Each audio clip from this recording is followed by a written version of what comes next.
En el episodio anterior, luego de haber dormido en mitad de un campo muy cerca de la carretera a causa de una caída en la cual no logré levantar solo la moto, me tocó pararme en el borde de la misma para pedir ayuda. Luego de algunos intentos fallidos, finalmente una persona se detuvo a ayudarme. Sin embargo, eso no fue todo. El embrague de la moto estaba dando problemas y preguntando de un lugar a otro por un taller, un camionista muy amablemente decidió probar él mismo a reparar y a solucionar el problema.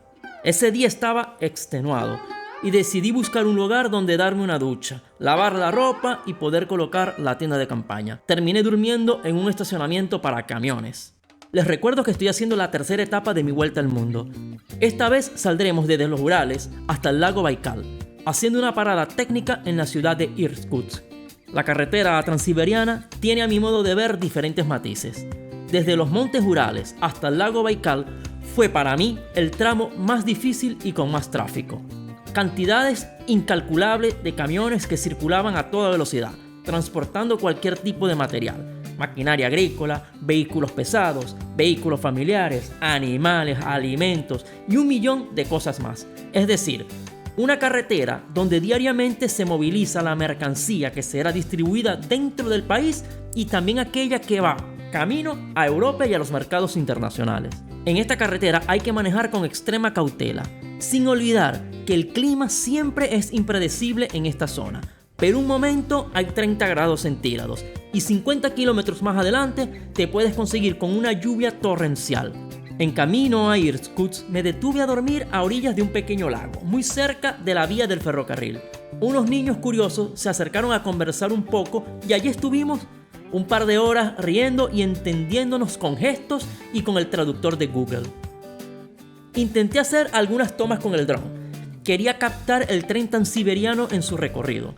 Pero en Rusia hay muchísimas restricciones y en algunos lugares la propia aplicación del dron no me permitía volar a más de 50 metros de altura y a más de 50 metros de distancia. Al día siguiente llego a Irkutsk en busca de un hotel donde descansar y poder disfrutar un poco de la ciudad. ¿Qué tal, muchachos? ¿Cómo están? Estoy en Irkutsk, algo así se llama. Bueno, es que para nosotros los occidentales pronunciar palabras que tienen solamente letras y números es bastante difícil. Y ya les voy a contar, estoy yendo a una farmacia porque no sé qué comí en estos días, que me está saliendo una erupción, una cuestión por aquí, y voy a la farmacia. Y ya les voy a contar cómo van las cosas, porque han sido días durísimos, días muy duros. 500, 600 kilómetros al día, una locura. Salgo de la farmacia y les cuento. Ubicada a unos 5.200 kilómetros de Moscú, Irkutsk es hoy una de las ciudades más importantes de Siberia y fue fundada en el año 1652. Irkutsk tendrá una cierta prosperidad que la llevará a tener muchas mejoras urbanísticas y gracias a esto será definida como la París de Siberia. Igualmente a otras muchas ciudades siberianas tiene una gran cantidad de población descendiente de deportados. Primero los que llegaron bajo el régimen zarista y luego aquellos del régimen stalinista. Lo que les estaba contando, que han sido días durísimos porque fueron casi 6-7 días que tuve que hacer a 600 kilómetros el día. No estuvo mal, pero cansa, ya es cierta edad, tenemos cierta edad.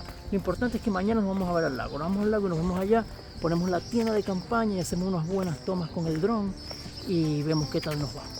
A ver si ya después de allí, sí, otra vez hay que hacer 10 días, más o menos, de 500, 600 kilómetros hasta llegar a la ciudad, a la última ciudad con asfalto, o sea, donde comienza propio la arena, para llegar a Magadán, que son otros 2.000 kilómetros. Esto va a ser kilómetros y kilómetros y kilómetros. Ya llevamos 10.000 kilómetros recorridos hasta aquí.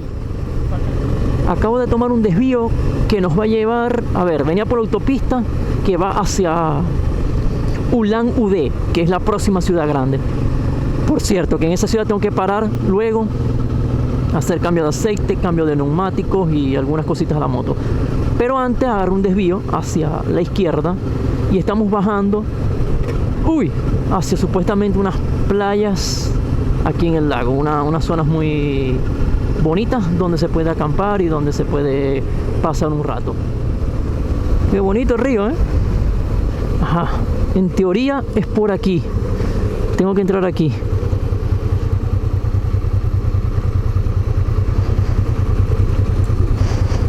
Pero hay que atravesar el río, porque si hay que atravesar el río y si estamos friticos.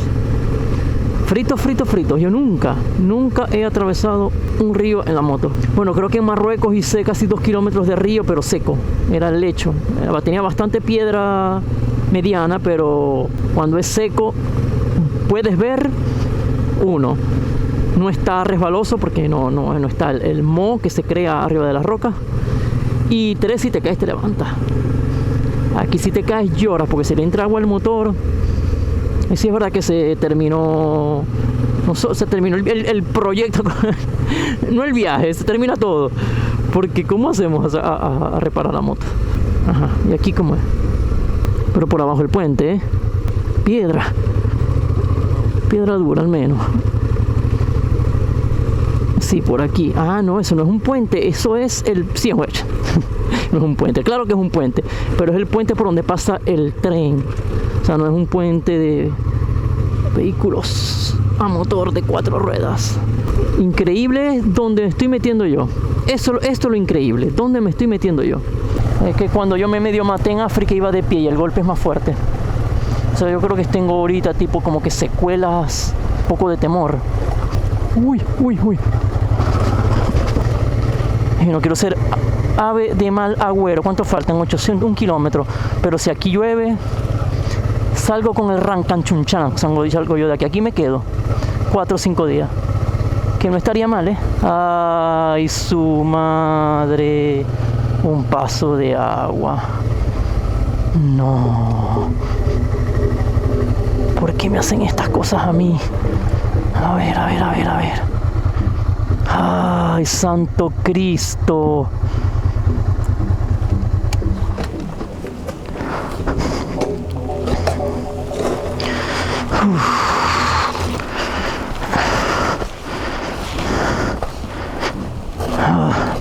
No, qué tan profundo está esto. Ya se me están mojando los zapatos, las botas.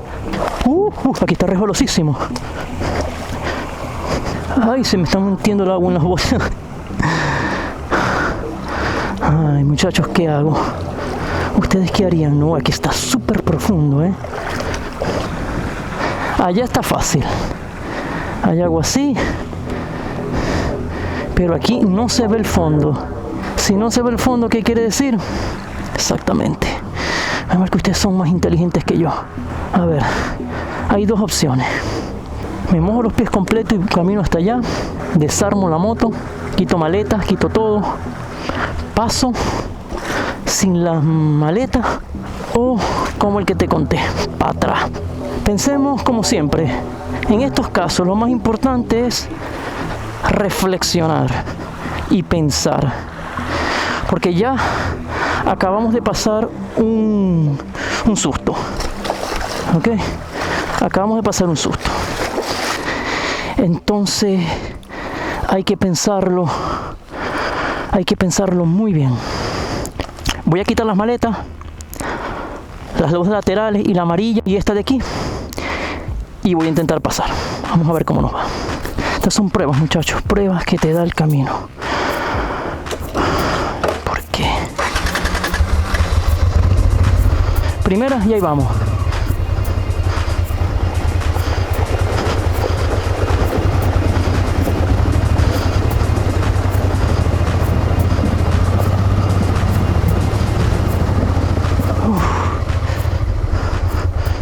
Ok. Bueno, fue bien esta vez.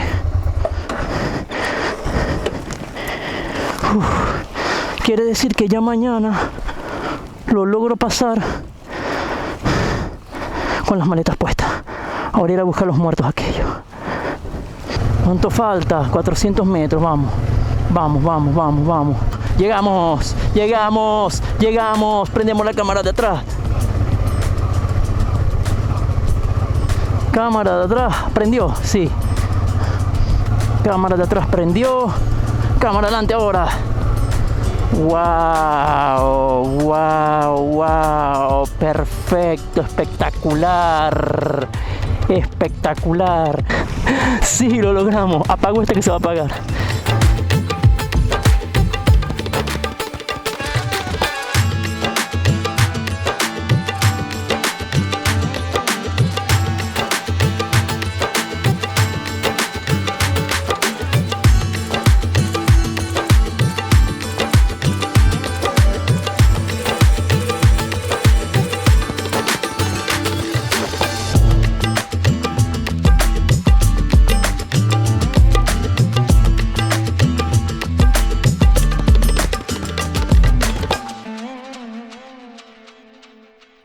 Hoy dejamos atrás el lago Baikal.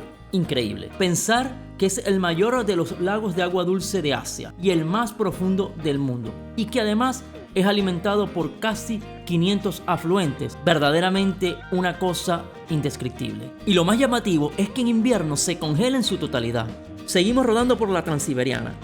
Desde el lago Baikal, esta vez con destino a Ulan-Ude. Son aproximadamente 300 kilómetros desde el lugar que acampé hasta la ciudad. La carretera sigue en perfectas condiciones. Esta vez se nota el cambio radical en cuanto al tráfico de camiones se refiere. Volvemos nuevamente a rodar tranquilos, sin el estrés que el tráfico conlleva. Vuelven nuevamente los bosques de pino, los ríos y los lagos, los pequeños poblados con casas de madera.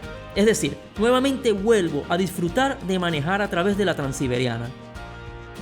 Finalmente llegamos a Ulan-Ude. Esta ciudad es un importante centro cultural, científico e industrial de Siberia Oriental. Administrativamente, desde el 2018 pertenece al Distrito Federal del Lejano Oriente, siendo esta la tercera ciudad más grande. Por algún motivo me quedé sin audio. La alegría de la chica de la recepción se nota a leguas. Estoy siendo sarcástico. El hostel está muy bien ubicado. Todo nuevo, una habitación mixta con cubículos donde dormir, baños en orden y un área social donde poder comer, trabajar o simplemente pasar el rato. Por 5 euros creo que es más de lo que me esperaba. La idea de parar en Ulan-Ude es principalmente hacer el mantenimiento a la moto. Hasta acá he recorrido 9000 kilómetros. Adicional, me gustaría aprovechar para sustituir los neumáticos y controlar el carburador. Salgo en busca de un mecánico. En la aplicación iOverlander me señala que solo hay uno en toda la ciudad. Muy confiado me dirijo hasta allá. El tráfico es verdaderamente muy pesado. El taller se encuentra en una zona industrial. Con un poco de dificultad a causa de que el navegador no funciona al 100%, pierdo tiempo buscándolo. Finalmente llego a lo que según Google es el taller, pero en realidad resultó ser una venta de repuesto. La señora muy amablemente me da un no rotundo a la hora de preguntarle si allí reparan motos. Al salir de la venta de repuestos, comienzo nuevamente a buscar por internet otro taller. De pronto se acerca un vehículo negro, sin placa, con 4 jóvenes dentro que me preguntan qué estoy buscando. Siempre con el traductor le digo, un mecánico. Ellos inmediatamente me responden, nosotros conocemos uno, síguenos. Lo que vendrá a continuación será una cosa absolutamente increíble, que cambiará, para bien o para mal, mi viaje por Rusia. Pongan atención a lo que sucederá de aquí en adelante, porque esto repercutirá por el resto del viaje. Pues seguir en Rusia un vehículo negro, sin placa, con 4 hombres adentro, ¿qué puede salir mal?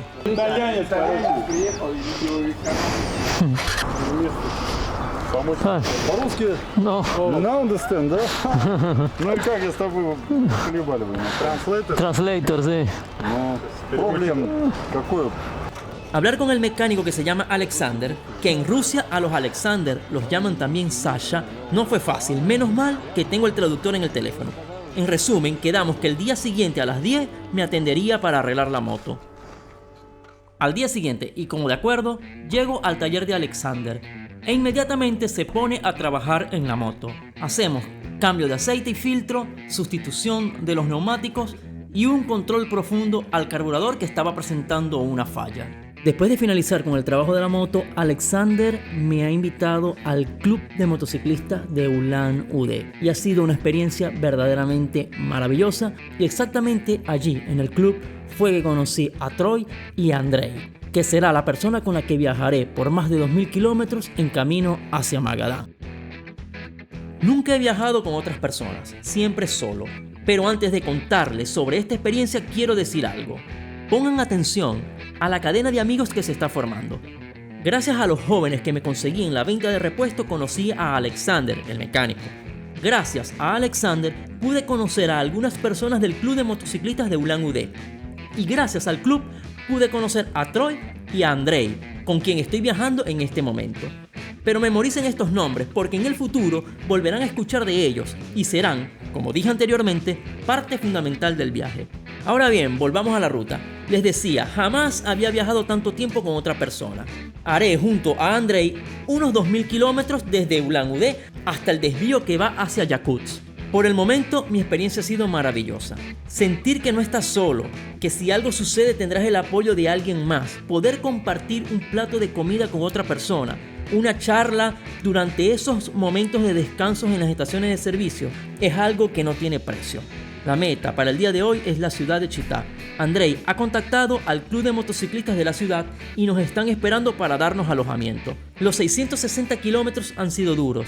En esta zona la carretera está en reparación y eso nos ha retrasado muchísimo. El paisaje es alucinante, no lo puedo negar, pero llegar tarde y conducir de noche no es algo que me guste mucho. Pero lo hecho está. Así que luego de un par de horas llegamos al destino. Acá nos esperan los chicos del motoclub de Chitá. Y no se imaginan el lugar en donde dormiremos. Sí, hay un avión en el patio del motoclub.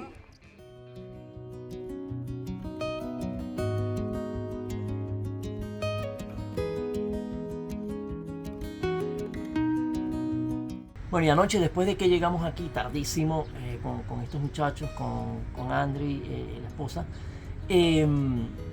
no sé si vamos a seguir el viaje juntos, porque nos faltan 1200 kilómetros hasta llegar a una intersección que va, si él va a la derecha, va a Vladivostok, y yo voy a la izquierda y voy hacia Magadán. Entonces no sé si nos vamos a ir juntos hasta esa división. Primera vez que viajo con alguien, o sea, con otra moto. Yo normalmente viajo en solitario, ustedes lo saben. Y no me fue tan mal, me fue bastante bien. Es más, le puedo decir que sentí una pequeña diferencia en cuanto al momento de hacer, no sé si me explico bien, en cuanto al momento de hacer los kilómetros. Ayer hicimos 650 kilómetros. Cuando los hago solo me siento más cansado. Ayer me sentí como que más, a pesar de que llegamos aquí a medianoche, me sentí como que más tranquilo. ¿Será porque iba acompañado? Tal vez me sentía más seguro. Puede ser. Bueno, visto que posiblemente seguimos juntos y posiblemente nos vamos a separar en la división, este video va a continuar allí, así que nos vemos en esa división, en ese cruce, dentro de 1200 kilómetros, pero nos vamos a ver en 2 segundos. Buenas tardes, muchachos, ¿cómo están? A ver, como les dije, íbamos a llegar aquí hasta la intersección, pero ya llegamos al punto de la separación. Lamentablemente, porque me estaba sintiendo bastante bien con ellos, bien simpáticos, bien como es. Si ven hacia allá, esa es la vía que va a Vladivostok, donde tienen que ir ellos. Y si ven hacia allá, esa es la vía donde tengo que ir yo, que va hacia Magadán. Entonces aquí dividimos, nos saludamos y sigo solo. Ahora, pero también es importante decirles que desde aquí hasta la próxima ciudad, la ciudad donde termina el asfalto, donde termina propio el asfalto, que ya no hay más, son otros 1200 kilómetros que tengo que hacer, obviamente. Y luego de allí, de ese punto, es donde comienza la carretera de los huesos, que llaman, que después más adelante le explicaré para el que no sepa por qué se llama así. Hey guys, say hello for my people of the YouTube channel. Venezuelan people, South America people, and the Spain people. ¿Cómo estás? De verdad que es espectacular atravesar este país. Digan lo que digan, es espectacular. Mucho bosque, mucho pino, mucha montaña, muy salvaje. Me ha gustado muchísimo. Dicho esto, seguimos ruta hacia la próxima ciudad, que se llama Jena o Aja o Meja o Ana, no sé, todavía no logro pronunciar el ruso.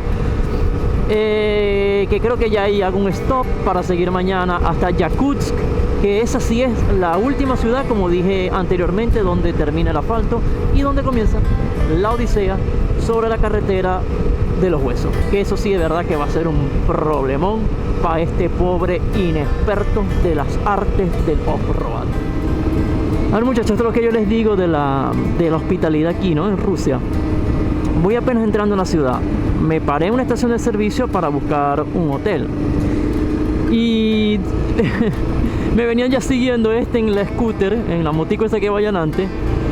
Y se me paró al lado, en la estación de servicio, que quería, que de dónde venía, que para dónde iba, que si me podía ayudar. Y ahora me dijo, bueno, te voy a conseguir un hotel y un estacionamiento para la moto en el motoclub. Dice, ahora estoy yendo al motoclub a estacionar la moto y luego a un motel o viceversa. ¿Qué tan grande puede ser la hermandad entre los motociclistas? Es simplemente maravillosa. Cómo una persona que jamás te ha visto y ni siquiera te conoce puede hacer todo lo que durante este viaje estas personas han hecho por mí. Por hoy, amigos, esto es todo. Eso sí, no olviden suscribirse al canal, dar like y dejar un comentario, preferiblemente positivo. Hasta la próxima. Gracias nuevamente por el apoyo.